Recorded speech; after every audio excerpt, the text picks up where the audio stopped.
All right. Well, yet again, the 2014 Tesla Model S we have has received an update.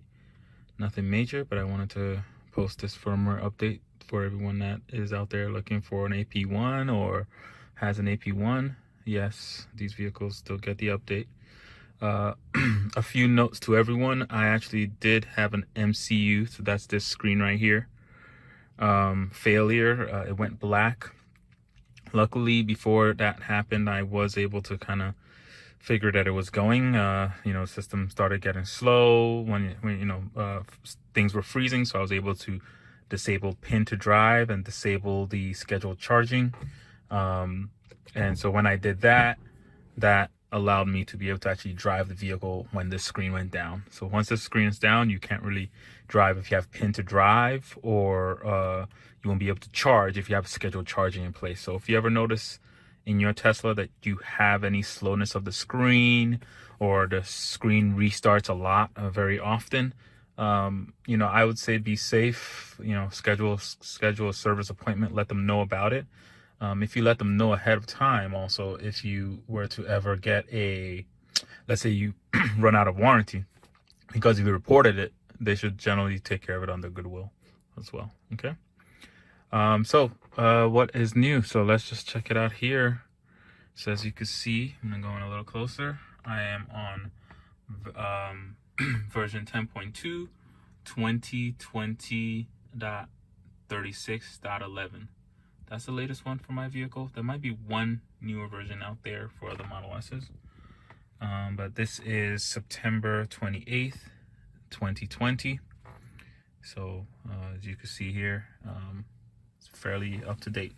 So let's take a look at the release notes. I don't think it's going to be anything major, but I also received other updates since the last time I updated you guys here. So as you can see here, this is just this release contains minor improvements and bug fixes. That's really all this release does. But the previous ones that I received, there are some modifications they made to the Tesla for users or customers with Tesla Powerwalls as well. They also added the car left open notification, which is nice, and a few other things. So what I'm going to do is I'm going to go through the entire menu for you guys again, just to see if there's anything new here. So as you can see, nothing major here. We still have in our quick controls our basic controls. So generally I use this when I need to turn on the headlights, if it's like raining but it's not raining hard enough for me to turn on the wipers. Generally when you turn on the wipers, the headlights actually come on by themselves. So yeah, you can get headlight controls. If you have fog lights, you can have the controls there. You can fold and unfold your windows, your side view mirrors anytime. You guys heard them open there. I can control the sunroof and vent and open the charging port in the trunk and the front. All right. Then we have lights. So I don't notice anything new here. I think the words exterior and interior are kind of new, but I don't, maybe not. Maybe I'm just realizing it now because I'm doing this video for you guys. Nothing major here. Let's go to driving. Nothing major here. No range gun. Yeah. Creep was there. Nothing major here. Let's just see if there's anything in customized summon. Nope. I use summon to pull in and out of my garage. So that's a really nice, neat feature. Nope, nothing here.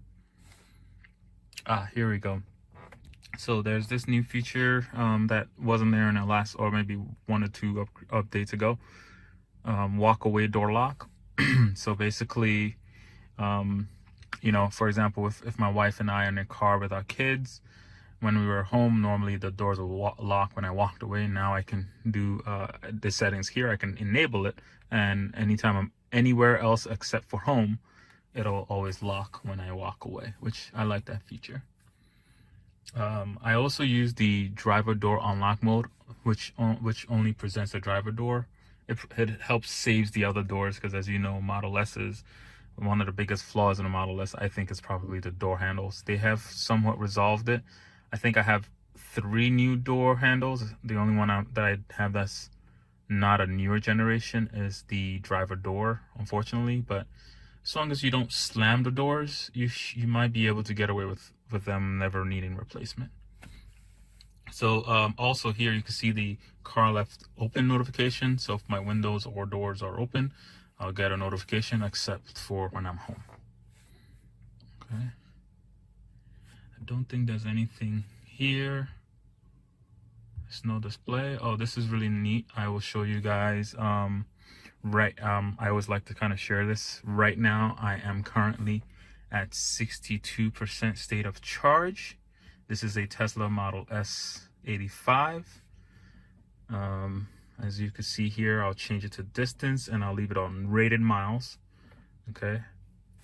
And it actually states that I can go at 62%. I can drive for 152 miles.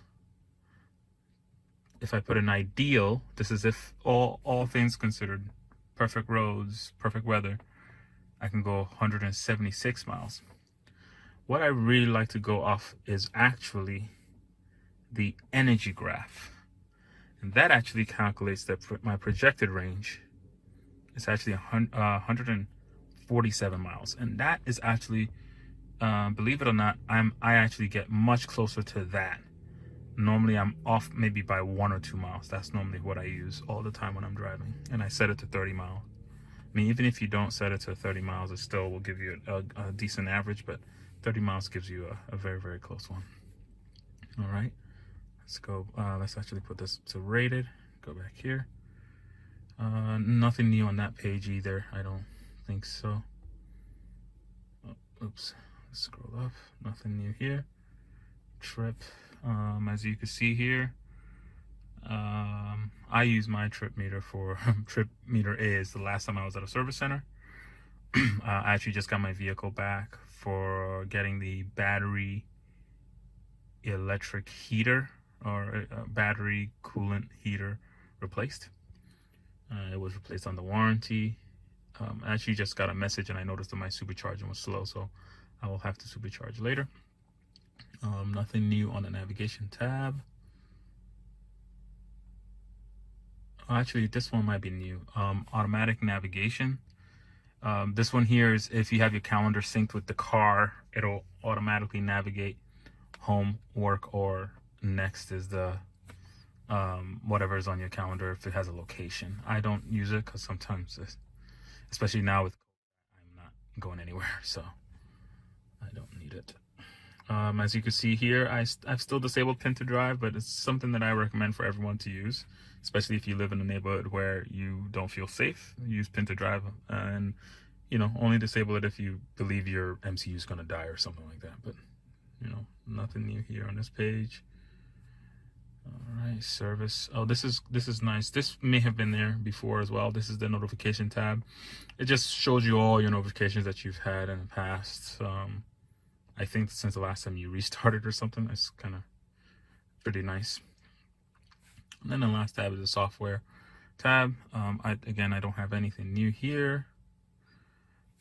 Let's just check. I have highway autopilot, which is really, I mean, honestly, I can still use it on the side roads, but I prefer to just wait till I get on the highway to use it. My vehicle is autopilot 1, not autopilot 2 or full self-driving, so it doesn't have as many cameras, so that the capabilities are limited, but sometimes on the side roads it does pretty well. I go through the twisties, sometimes I can enable it, but I just don't like to play with fire, so I just save when I'm on the highway going on long distance trips. It works great and I love it, and probably will buy another older Model S if I can find one still. Don't have anything else. I do have the premium connectivity, and let's just see if there's anything fancy here. Nope, just my info. Oh yes, when I did get the MCU update, they actually did replace the LTE receiver. So I actually had the 3G receiver antenna, receiver, excuse me, and now I have the LTE setup. So that was pretty nice. I didn't have to pay anything for it. It was actually part of the warranty service, so that was great. well, if you have any questions, please feel free to leave me a comment below. And yeah, if you're watching this for the first time, please feel free to subscribe too.